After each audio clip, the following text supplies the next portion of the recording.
नमस्कार दोस्तों, मैं सोनू और आप देख रहे हैं टेक्निकल सोनूटेक चैनल। इस वीडियो में मास्टर बाथरूम में CPVC पाइप को फिट करना सिखाऊंगा। इस मास्टर बाथरूम में मेरा जैक्वार का 3 इनलेट डाइवर्टर यानी कि 5 वे डाइवर्टर है। उस डाइवर्टर को आप कैसे फिट करेंगे, नए प्लम्बर के लिए काफ़ी ज़्यादा क्रिटिकल हो जाता है। और डाइवर्टर को कितना अंदर रखना, कितना बाहर रखना है, प्रेशर को कैसे मेंटेन करेंगे, मेन आउटलेट कहाँ से निकालना है, कंप्लीट जानकारी दूंगा। इसलिए आप लोग इस वीडियो को शुरू से अंत तक देखिए। तो अब चलिए, डाइवर्टर को फिट करने के लिए सबसे पहले इसका अनबॉक्सिंग करना होगा। उसके बाद मैं आपको इंस्टॉल करने का तरीका बताता हूँ।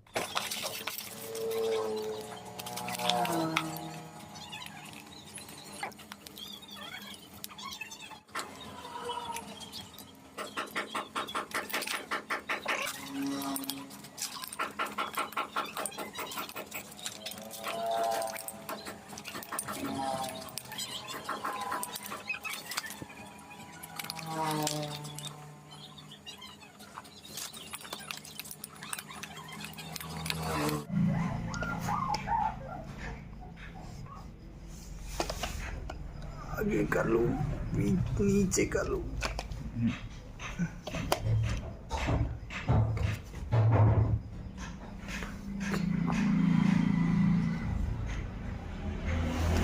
अब देखिए ऊपर दोस्तों, यहाँ पे आप देख सकते हैं, दरअसल ये जो है टॉयलेट वाला एरिया है। मेन आउटलेट मेरा बाथरूम से होके, टॉयलेट से होके ये ऊपर निकलता है, ऊपर जाके टैंक में कनेक्ट होगा।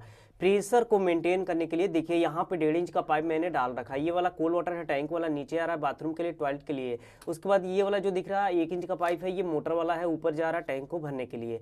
देखिए दोनों पाइपलाइन को इस तरह से मैं नीचे लिया और ये देखिए यहाँ पे 1.5 इंच का टी दिया। 1.5 इंच का टी देके इसको मैं नीचे ले रहा हूँ, जा रहेगा टॉयलेट वाले एरिया में और अदर जगह पे। उसके बाद इसको मैं रिड्यूस कर दिया, 1.5/1 का बूस्ट देके इसको मैं रिड्यूस किया। दरअसल ये कोल्ड वाटर है।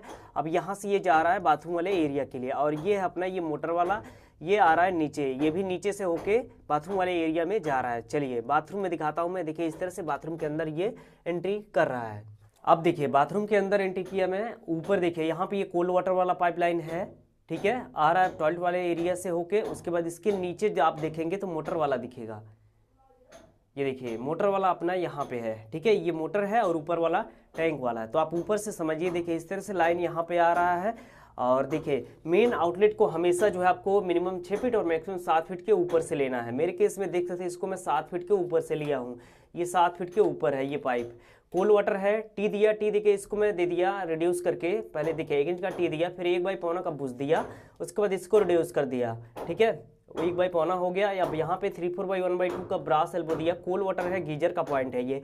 अब गीजर के पॉइंट का जो हाइट है, सबसे पहले हाइट आप समझिए टाइल्स वाले फ्लोर लेवल से, सरफेस लेवल से गीजर वाले पॉइंट का जो मिनिमम हाइट है वो 6 फीट रहेगा। मैक्सिमम इसको आप 7, 8, 9 रखें, कोई दिक्कत नहीं है। गीजर का पॉइंट जब भी आप बनाएं तो आपको ये ध्यान रखना है, राइट साइड हमेशा कोल्ड वाटर रहेगा, लेफ्ट साइड हमेशा हॉट वाटर रहेगा। और सबसे यहाँ पे जरूरी पॉइंट आप समझिए, देखिए कोल्ड वाटर के लिए किसी भी साइज का पाइप आप रखें, कोई दिक्कत नहीं है। जैसे आधा इंच हो सकता है, पौना हो गया, 1 हो गया, 1.5 हो गया, 1.25 हो गया, 2 हो गया, कोई दिक्कत नहीं है। लेकिन ध्यान से समझिए, देखिए यहाँ पे हॉट वाटर के लिए हमेशा आपको आधा इंच या फिर पौना इंच का पाइप डालना है। अगर इसमें मोटे डाया का पाइप डालेंगे तो प्रेशर में फ्लक्चुएशन होगा, कम ज़्यादा करके आएगा। क्योंकि देखिए गीजर यहाँ पे लगेगा, गीजर के टैंक का जो आउटलेट है आधा इंच है, आधा इंच पानी फ्लो होगा। और ऐसे में अगर यहाँ पे हॉट वाटर के लिए अगर आप मोटे डाया का पाइप अगर आप डालेंगे तो क्या होगा, पहले पाइप पानी से पूरा भरेगा, ठीक है, भरेगा फिर गिरेगा। अब क्या होगा, जब तक पाइप पूरा भरा रहेगा गर्म पानी से, एक बार तेजी से प्रेशर आएगा फिर कम हो जाएगा। इसलिए प्रेशर को मेंटेन करने के लिए, बैलेंस करने के लिए, हॉट वाटर का जो ये प्रेशर है गीजर का, बैलेंस करने के लिए यहाँ पे आधा इंच या फिर पौना इंच का पाइप डालेंगे हॉट वाटर के लिए। कोल्ड वाटर के लिए साइज मैटर नहीं करता है। अब देखिए यहाँ पे हॉट एंड कोल्ड के बीच का जो डिस्टेंस है मिनिमम, उसको आप 6 इंच रखेंगे, मैक्सिमम 7 रखेंगे, या फिर उससे ज़्यादा 8 इंच आप रख सकते हैं। देखिए कोल्ड वाटर हुआ, हॉट वाटर हुआ। अब देखिए 3/4/1/2 का ब्रास एल्बो दिया, 45 डिग्री में, 45 एंगल में यहाँ पे 45 दिया, आगे लिया, एल्बो दिया।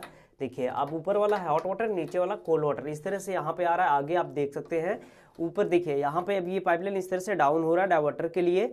शावर यहाँ पे लगा है, अभी हाइट वगैरह सब कुछ मैं बता रहा हूँ। अब ये इस तरह से नीचे आ रहा है, देखिए आ रहा है ना, या हॉट एंड कोल्ड दोनों नीचे आ रहा है। अब देखिए यहाँ पे आया, यहाँ पे इसको मैं रिड्यूस कर दिया, क्योंकि दरअसल मुझे कोल्ड वाटर एक जगह पे और देना था वॉश बेसिन के लिए। देखिए टी दिया, इसको रिड्यूस किया, 1/3/4 का बुश देके इसको रिड्यूस किया, एक एल्बो दिया, आगे लिया, इस तरह से नीचे लिया, आप देख सकते हैं। अब कंपनी जो ओवरबैंड बना के देती है, अगर आप उसको लगाएंगे तो प्रेशर डिक्रीज होगा, क्योंकि उसके अंदर का डाया जो है वो कम होता है। मैंने चेक किया हुआ है, ये जो है प्रैक्टिकल है, मैं इसलिए मैं बता रहा हूँ। आप मैनुअल ओवरबर्न बनाएं, 445 लगता है, देखिए इस तरह से ओवरबर्न बन गया है। अब इसमें मैनुअल जब आप ओवरबर्न बनाते हैं तो एक फ़ायदा ये भी है, अगर आपको एक पाइप क्रॉस करना हो या फिर आपको 50 पाइप क्रॉस करना हो, लंबा ओवरबर्न आप बना सकते हैं मैनुअल वाले में, इस तरह से बनता है देखिए। ठीक है, तो ये अपना कोल्ड वाटर हो गया है, नीचे जा रहा है ये वॉश बेसिन के लिए, अभी दिखा रहा हूँ। उससे पहले देखिए अब ये जैक्वार का 5 वे डाइवर्टर है और यहाँ से ये हॉट वाटर लाइन मेरा आ रहा है। ठीक है, एल्बो देखिए ब्रास एमटी यहाँ पे कनेक्ट किया, 3 इनलेट 2 आउटलेट डाइवर्टर है, 5 वे डाइवर्टर है, 3 इनलेट क्या है 2 आउटलेट क्या है सब कुछ समझाऊंगा। कनेक्शन आप कैसे करेंगे सब कुछ बताऊंगा। जैक्वार का डाइवर्टर है ये, और इसमें कोल्ड वाटर जो टैंक वाला है वो ऊपर से है। देखिए कोल्ड वाटर मेरा यहाँ पे आ रहा है, इस तरह से कनेक्ट हो गया है। अब देखिए यहाँ पे 1/1/2 का ब्रास एमटी ये दिया मैं, 1/आधा का ब्रास एमटी ये है, 245 लगा के इस तरह से यहाँ पे कनेक्ट कर दिया गया है। उसके बाद अब पीछे यहाँ पे शावर वाला है, शावर वाले को भी 245 लगा के इसको मैं थोड़ा सा क्रॉस किया, प्लस बाहर भी लेना पड़ता है, या फिर इसको आप पूरा अंदर कटिंग करें तो वो काफ़ी ज़्यादा पूरा 4 इंच का वाल आपका खत्म हो जाएगा, इसलिए 245 लगा के शावर वाले को भी पीछे लीजिए और 245 लगा के ये कोल्ड वाटर है इसको थोड़ा सा साइड करना है। अभी देख सकते हैं ये यहाँ पे है ना, इसको साइड में करना है, तब ये दोनों पाइप इस तरह से आके यहाँ पे कनेक्ट हुआ, शावर का और ये कोल्ड वाटर। ये कोल्ड वाटर टैंक वाला है। उसके बाद अब देखिए ये वाला अपना ये मोटर वाला है, यहाँ पे आके इस तरह से कनेक्ट हो रहा है। 3 इनलेट क्या है 2 आउटलेट क्या है समझिए, देखिए समझाता हूँ पहले। पहला इनलेट ये हो गया टैंक वाला अपना आ रहा है, यहाँ पे कनेक्ट हो रहा है। दूसरा इनलेट ये हो गया अपना मोटर वाला। तीसरा इनलेट यहाँ पे हो गया ये हॉट वाटर। तो 3 इनलेट यहाँ पे कंप्लीट हो गया। 2 आउटलेट में पहला आउटलेट ये शावर वाला हो गया, दूसरा आउटलेट उसके बाद ये स्पाउट वाला हो गया। तो इस तरह से 3 इनलेट 2 आउटलेट कंप्लीट हो गया। ठीक है, टोटल 5 वे कनेक्टर लगेगा, इसलिए 5 वे डाइवर्टर भी इसको बोला जाता है। अब देखिए समझाता हूँ कनेक्शन जो है किस तरह से आप करेंगे, क्योंकि यहाँ पे टैंक वाले लाइन में और ये मोटर वाले लाइन में नए प्लम्बर को कन्फ्यूजन होता है। तो सिंबल मैं बताता हूँ आपको। देखिए अब ये जैक्वार का डाइवर्टर है और जैक्वार के डाइवर्टर में जहाँ पे आपका मोटर आ रहा है वहाँ भी सी लिखा है, और जहाँ पे आपका ये टैंक वाला आ रहा है वहाँ भी सी लिखा हुआ रहता है। तो नए प्लम्बर के लिए कन्फ्यूजन हो जाता है कि मोटर कहाँ पे डालूँ टैंक कहाँ पे डालूँ। तो तरीका बताता हूँ, आप समझिए, देखिए ध्यान से आपको सुनना है समझना है।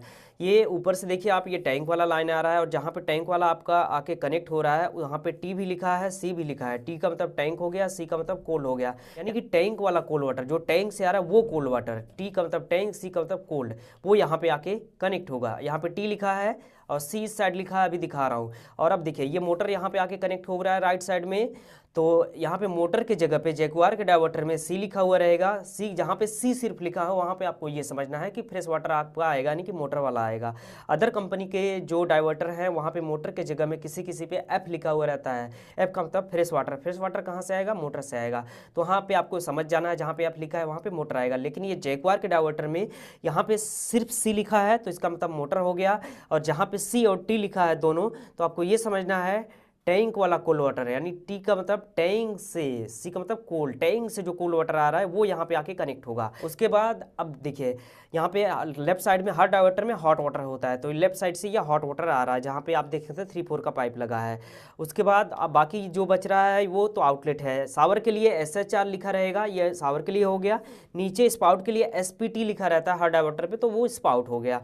ठीक है, अब टैंक वाला यहाँ पे टी लिखा है और इस साइड सी लिखा है, दिखा देता हूँ मैं आपको। ये देखिए यहाँ पे आप देख रहे हैं ना, ये टैंक वाला है, इस साइड सी लिखा है और इस साइड यहाँ पे टी लिखा हुआ है। तो ये अपना टैंक वाला हो गया, ये अपना हो गया मोटर वाला, ये अपना हो गया हॉट वाटर वाला। ये आउटलेट है शावर के लिए, और नीचे यहाँ पे ये स्पाउट दिया हुआ है, देखिए ये स्पाउट का है। ठीक है, तो इस तरह से यहाँ पे ये डाइवर्टर इंस्टॉल होता है। कनेक्शन मैंने पूरा आपको बता दिया। अब और भी पॉइंट है एक्सप्लेन करना, अभी आपको बता रहा हूँ कितना अंदर कितना बाहर रखना। उससे पहले हाइट वगैरह आप समझिए ताकि जो है दिक्कत ना हो। अब इसका हाइट आप समझिए, देखिए स्पाउट का पॉइंट नीचे है, स्पाउट का पॉइंट का जो हाइट है टाइल्स वाले सरफेस से फ्लोर लेवल से, इसको आप मिनिमम जो है 13 रखेंगे, मैक्सिमम 32, यानी कि कम से कम 30 इंच, मैक्सिमम इसको आप 32 इंच रखेंगे। उसके बाद देखिए ये डाइवर्टर है, डाइवर्टर का जहाँ पे ये कार्टेज लगा जिसमें हैंडल लगेगा, सेंटर पॉइंट आपको मेजर करना है टाइल्स वाले सरफेस से। मिनिमम इसको आप 40 इंच रखेंगे, मैक्सिमम इसको आप 42 इंच रखेंगे, यानी कि मिनिमम 40 और मैक्सिमम 42 इंच। उसके बाद शावर वाला आप समझे, देखिए शावर यहाँ पे है ऊपर। शावर का ये जो हाइट है टाइल्स वाले सरफेस से मिनिमम 6 फीट रखेंगे, मैक्सिमम 7 फीट रखेंगे। 7 फीट रखने का बेनिफिट ये होगा कि 6 फीट के आदमी भी इजीली यहाँ पे शावर का इस्तेमाल कर पाएंगे, नहा पाएंगे। अब शावर का जो यह हाइट अगर 6 फीट पे रखेंगे तो 6 फीट को आदमी को नहाने के लिए झुकना पड़ेगा, फिर बैठ के नहाना पड़ेगा, इंजॉय नहीं कर पाएंगे शावर का। इसलिए बेटर होगा अगर आपके बाथरूम का जो हाइट है 8 फीट है, या फिर 7 फीट है, 7 फीट है तो थोड़ा सा कम करके आप लगा सकते हैं शावर को 3 इंच डाउन करके, और अगर 8 फीट है तो फिर इसको आप 7 फीट रखेंगे। शावर का जो स्टैंडर्ड हाइट है वो 7 फीट ही होता है, तो शावर को मैं अभी 7 फीट पे रखा हूँ। ठीक है, शावर का आपने समझ लिया, स्पाउट का भी आपने समझ लिया, उसके बाद ये डाइवर्टर का भी आपने समझ लिया हाइट। ठीक है, कनेक्शन भी मैंने यहाँ पे बता दिया है, एक बार और रिपीट कर दे रहा हूँ। ठीक है, 3 इनलेट 2 आउटलेट डाइवर्टर है। पहला इनलेट हो गया टैंक वाला, दूसरा ये हो गया मोटर वाला, तीसरा ये हो गया हॉट वाटर वाला। ठीक है, 2 आउटलेट में पहला आउटलेट शावर हो गया, दूसरा आउटलेट यहाँ पे स्पाउट हो गया। हाइट तो मैंने आपको बता दिया। उसके बाद देखिए ये कोल्ड वाटर लाइन यहाँ से टी से रिड्यूस होकर 3-4 का पाइप लग के नीचे आ रहा है इस तरह से। ओवर बैंड यहाँ पे मैनुअल लगा है, इस तरह से नीचे लिया, एक एल्बो दिया। एल्बो देखिए इसको मैं देखिए आगे से इस तरह से लेके यहाँ पे देखिए एक एल्बो दिया, बाहर से मैं दे दिया ब्रास सेफ्टी ये 3/4 का। वॉश बेसिन के लिए पॉइंट है, वॉश बेसिन के पॉइंट का जो हाइट है कहीं भी आप बना रहे हो तो मिनिमम जो हाइट है टाइल्स वाले सरफेस से 18 इंच रखेंगे, और मैक्सिमम इसको 22 इंच रखना है। 22 से ऊपर रखेंगे तो आपका जो वॉश बेसिन है एंगल कॉक तो लगाएंगे ही आप, तो इंस्टॉल करने में प्रॉब्लम करेगा। इसलिए वॉश बेसिन का जो हाइट है मिनिमम 18 रखेंगे और मैक्सिमम इसको आप 22 इंच रखेंगे। वॉश बेसिन के लिए पाइप था, और ये अपना समझ लिया मोटर वाला। अब मोटर वाला बाथरूम के अंदर क्यों दिया गया है बताता हूँ मैं आपको। देखिए बाथरूम के अंदर ये मोटर वाला सप्लाई लाइन इसलिए दिया जाता है ताकि जो है नेचुरल पानी मिले, ताज़ा पानी मिले, यानी कि फ्रेश वाटर मिले। देखिए अब क्या होता है, जहाँ पे मोटर सप्लाई आप देंगे, और ये देखिए ये जो डाइवर्टर है ना सबसे ज़्यादा पूर्वी भारत में ये लगता है, हर जगह लगता नहीं, हर जगह जो है वो 4 वे डाइवर्टर ही लगाते हैं। अब 5 वे डाइवर्टर क्यों लगाते हैं लोग, क्योंकि यहाँ पे वाटर लेवल ऊपर होता है और आसानी से पानी जो है उनको ताज़ा पानी मिल जाता है, गर्म पानी मिल जाता है मौसम के अकॉर्डिंग। ठंडी में हल्का सा आपको गर्म मिलेगा, गर्मी में हल्का सा ठंडा मिलेगा। इसीलिए लोग चाहते हैं हमारे हर जगह पे किचन में, बाथरूम में ये मोटर वाला सप्लाई लाइन हो, क्योंकि टैंक का पानी काफ़ी ज़्यादा ठंडा हो जाता है ठंडी में, और टैंक का पानी काफ़ी ज़्यादा गर्म हो जाता है गर्मी में। इसलिए मोटर वाला सप्लाई लाइन जब लोग देते हैं बाथरूम में या फिर अदर प्लेस में, तो उसके इसमें क्या होता है, मौसम के हिसाब से टेम्परेचर होता है फ्रेश वाटर मोटर वाला, इसलिए यहाँ पे मोटर का लाइन दिया जाता है। तो अब इस मास्टर बाथरूम का पाइप फिटिंग यहाँ पे पूरा कंप्लीट हो गया है। अब मैं जा रहा हूँ बहुत ही ज़रूरी पॉइंट आपको एक्सप्लेन करने। ये जो रेड लाइन पाइप के ऊपर आप देख रहे हैं ये क्यों दिया होता है, क्या ये दिखाने के लिए है, सब कुछ बताने जा रहा हूँ। आप लोग वीडियो में अभी भी बने रहें। देखिए यहाँ पे ये रेड लाइन दिख रहा है पूरा आपको सामने मिलेगा, जितना भी पाइप फिटिंग मैंने किया हुआ है। टोटल 3 एडवांटेज इसके बताऊंगा रेड लाइन के। देखिए यहाँ पे इस रेड लाइन का पहला एडवांटेज, जो मेन एडवांटेज है वो ये है कि यहाँ पे आप हॉट वाटर कोल्ड वाटर दोनों को पास आउट कर सकते हैं। जबकि आपने देखा होगा यूपीवीसी पाइप के ऊपर ब्लू लाइन होता है तो वो सिर्फ उसका मतलब कोल्ड वाटर ही उसमें जाएगा, हॉट वाटर नहीं जाएगा। लेकिन यहाँ पे रेड है तो रेड का मतलब ये हो गया कि इस पाइप में आप हॉट वाटर कोल्ड वाटर दोनों को पास आउट कर सकते हैं। ये पहला हो गया। दूसरा एडवांटेज ये कि ये जो है प्लम्बर का टाइम बचाता है। तीसरा एडवांटेज ये कि कस्टमर का फिटिंग नुकसान होने से बचता है। कैसे समझाता हूँ मैं आपको, आइए थोड़ा करीब से देखिए। मान लीजिए ये टी है और टी को मुझे इस एंगल में कनेक्ट करना है, तो क्या करेंगे, टी से जब इस एल्बो को आपको कनेक्ट करना होगा, यहाँ पे ये जो लिखा हुआ है ना पारस लीड फ्री लिखा है, तो मान लीजिए ये रेड लाइन है, ठीक है। अब क्या करेंगे, देखिए टी के ऊपर धारी दिख रहा है, धारी से ये रेड लाइन मैच करेंगे, फिर यहाँ पे एल्बो से ये धारी से रेड लाइन मैच करेंगे। इस तरह से मैचिंग करके जब आप प्लम्बर काम करेंगे तो फिर क्या होगा, आपको फिटिंग को इस तरह से ज़्यादा घुमाना नहीं पड़ेगा। अब जब इस तरह से आपको घुमाना नहीं पड़ेगा तो उस केस में फिटिंग खराब नहीं होगा, प्लम्बर का काफ़ी तेज़ी से काम होगा। फिटिंग मैच करके काम करेंगे, और जब मैच करके काम करेंगे तो ऑटोमेटिक फिटिंग खराब होना नहीं है। इसलिए कस्टमर का भी फिटिंग नुकसान होने से बचेगा और प्लम्बर का टाइम बचेगा। मेन एडवांटेज तो मैंने आपको बता दिया। ये जो है ये दर्शाता है कि हॉट वाटर कोल्ड वाटर इसमें आप दोनों पास आउट कर सकते हैं। पूरा पाइप फिटिंग घुमा के दिखा दीजिए, देख सकते हैं रेड लाइन आपको बिल्कुल फ्रंट पे मिलेगा।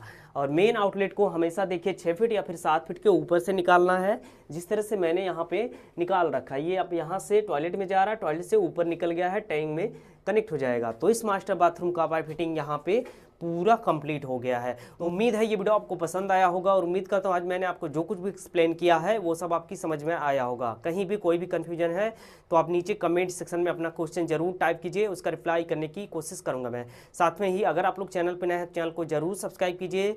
साथ में आप हमें फेसबुक पेज पर भी फॉलो कर सकते हैं, और भी सोशल मीडिया का लिंक है मैंने दिया है नीचे वीडियो के डिस्क्रिप्शन में, जहाँ से आप मुझे जाके अभी फॉलो कर सकते हैं। तो बस इस वीडियो में इतना ही, मिलता हूँ फिर किसी अगले वीडियो में एक नए टॉपिक के साथ।